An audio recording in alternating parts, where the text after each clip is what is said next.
even this version of Manny, you think beats Rolly? Yeah, I think he decisions him. I think he outboxes him. I think that he's more experienced. I think that he confuses him. Okay, okay.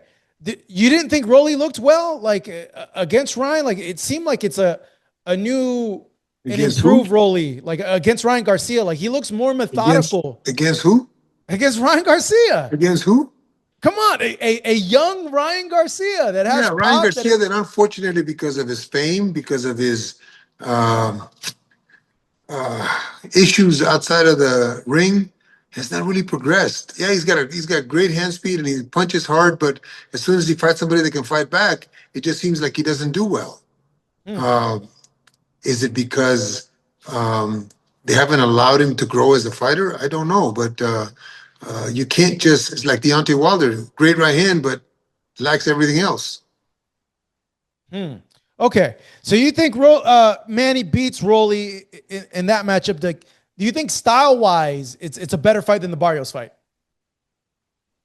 I think it'll be a more exciting fight than the Barrios fight. I think unless Barrios changes completely and pushes Manny a little harder, but Barrios just to me it was like I think we beat him the first two times, but it was like the third fight between Golovkin and Canelo. It was a Hmm. sparring session, and neither guy wanted to hurt each other. They were friends. Yeah, we caught up with Manny's brother the day after the fight. And side note, like, I've never seen a fighter. Manny had a church service. I went to the church service to kind of like document it and get like B-roll and footage. And after the church service, Manny stayed literally for like almost an hour, signed and took photos with every single person in that church service. I don't think I've ever seen another fighter do anything like that. That's why he's Um, loved, man. That's why he's loved, and yeah, that's why he's followed. That's why no matter who he fights, people are gonna there's gonna be eyes on him.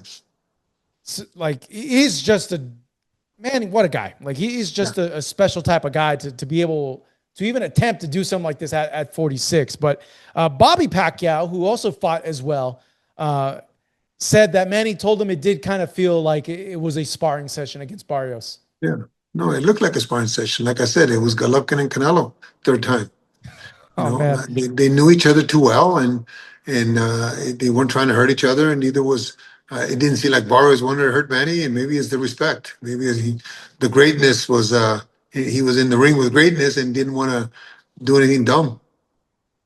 Yeah, like I spoke to Bob after the fight, who's the trainer of Barrios, Yeah. and he was telling me he was getting on Mario's ass about that. Like he felt like he was being too nice, and he told him that you got to take it to him, man. Like leave all that crap outside. Like you be mean, you got to take it to him.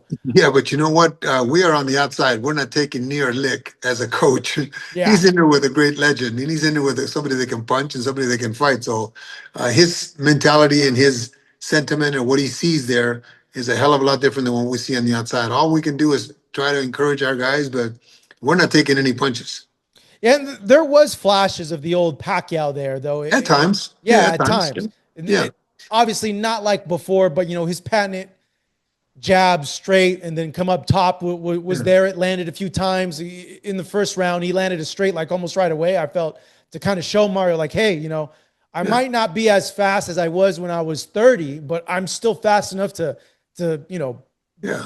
break your It, nose or do some damage to you. Yeah, and for Manny, it wasn't so much the power; it was the speed and the accuracy and the two or three punches in a row that put you in trouble. So maybe Barrios was not going to have any of that. Who knows? But again, it didn't look like the kind of fight that puts people in the edge of the seats. Just covering Pacquiao's career for as long as I have, there was a few things that I noticed. Like I felt like at times, and maybe this will get better now that he's, doing he said that he's going to come back, that he's eyeing maybe October, November this year to come back again in another fight. He's more consistent. I know when you're older, it's like the old saying, like, you got to use it so you don't lose it. Right, Uh, right.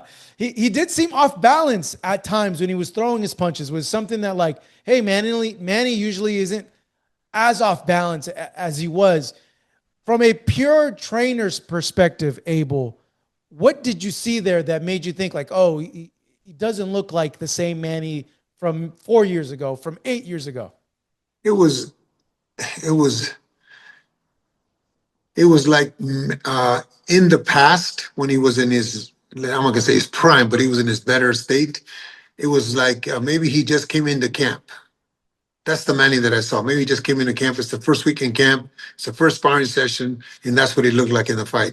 I'm sure as camp goes on, second and third and fourth and fifth and sixth week, Freddie's going to get him sharper. Freddie's going to get him faster. Freddie's going to do all the things that are necessary to get him uh, pinpoint sharp. This time it was like he just came into camp. That's what the fight looked like to me. Mm. And it doesn't. It's not only Manny. It's every fighter. It's all my fighters. It's all. I'm sure Freddie's fighters. It's everybody's fighters. When they first come to camp, that's why they're in camp for 6, 7, 8 weeks because it gets better and better and better, and hopefully you peak at the right time. So this looked like the maybe the second week in camp. He had 2 months, but yeah, he had not had a serious camp. 6 years. Yeah, yeah, And 2 months is not enough for 6 years of really, Oh, 4 years, 4 years. or 4 years being Yeah. away from Freddie. Yeah, he can do that things at home, but it's not the rigors that Freddie's going to put you through in the gym. It just amazes me that he still wants to do this at 46. You'd think like the he's had like 70 fights. Like you would think like, hey, you know what? I'm almost, 50 years old, 4 years away, even though that's still a long time. Like, I don't need to take punches like this anymore. Like I've accomplished so much in my career. I'm a Hall of Famer. I'm an 8 division world champion. It's tough, taking these fights, these training camps are grueling. Why do this? I know he mentioned he missed boxing. He really loves it. But yeah, it's like me. I'm about to be 42, and I couldn't imagine like doing that 4 years from now. But obviously the counter's like, well, that's why you're not Manny, and that's why Manny is who Manny is. Yeah, listen, I sold my gym, the other gym, about 3 years ago, and I started playing golf. Let's just say that I compare the golf that I started playing to him wanting to be some kind of senator or some kind of, and I figured out that I wasn't going to make it on the PGA Tour. I'm sure he figured out that the politics is a hell of a lot harder than the boxing is. So after a couple of years, I got bored. I got bored of doing what I've been doing for 40 years. It's the same for the fighters, man. That's all they did. They eat, drink, sleep, and train. That's all they did for so many years. It's difficult to get away from it until the point where you're dominated. Like let's just say Cotto was dominated by who was the young man that dominated him in his last fight, and then he Saddam Ali. Saddam Ali just outboxed him, just youth and quickness, and was able to take care of him and showed him that it was time to maybe hang him up. It's time, and it's going to take that from Annie for somebody to show him that way that it's the end. That's the end of the road. It happened to Hopkins too. Yeah, Joe Smith Jr. knocked him out of the ring. Yeah, yes, sir. Yeah, Yeah, so I don't want to see that end for Manny, no, honestly. no, but unfortunately, it happens over and over again. We see it all the time. We don't want to see it. It happened to Muhammad. Muhammad went in against Larry Holmes. Larry was trying to get him to stop the fight. Nobody wants to stop the fight. Muhammad was not. It was a shell of himself. In Muhammad's prime, there was nobody who could stay with him, but all the time. Yeah, I just don't want anything to happen to anybody, Yeah. honestly, any boxer at that age, to start seeing the effects Yeah. of having too many fights 10 years from now, 15 years from now. Yeah, I think, and it's not. Understand that it's not the age; it's the time off. hmm, I mean, when you get to 50, yes, it's the age, but 42, 41, 43, 44 is not so much the age; it's the time that they've given up the sport, and now they got to go back to what they were before. If you keep consistent training, consistent fighting, consistent sparring, then you don't age as fast. But when you give it up and you want to get it back, it's impossible in anything.